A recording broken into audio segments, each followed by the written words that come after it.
Sveiki! Kāpēc mežā būtu vajadzīgs resns apsis un vecs? Te ir tāds priežu egļu mežiņš. Kādu laiku nav notikuši mežsaimnieciskā darbība. Un te ir kāds palicis tāds neliels apšu pudurs ar kādām 3 apsēm, tāds liels monumentāls apsis ir. Un no mežsaimnieciskās vērtība tām apsēm ir ļoti zema. Tur sanāk tikai malka.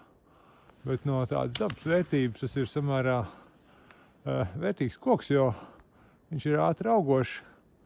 Un pirmais koks, kur veidojās dobumi, un tad tiem dobumu parētāju putniem ir kur mitināties. Te var redzēt arī šitajā apsē.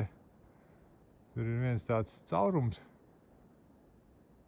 dobums. Tur var redzēt, tur kaut kāds mazais putns varētu dzīvot. Un tiem dobumiem ir tāda priekšrocība, ka atšķirībā no putnu būriem, kur ir jātīra katru gadu.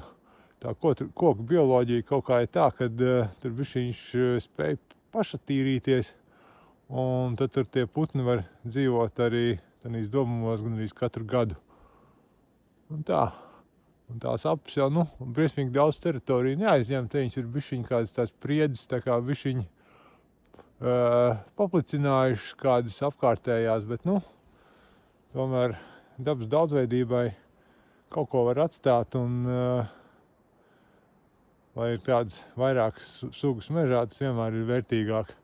Tā ir kaut kāda salskaltu spriedi, noteikti arī kaut kas var kalpot par kādu dzīvotni, kaut kādiem kukaiņiem.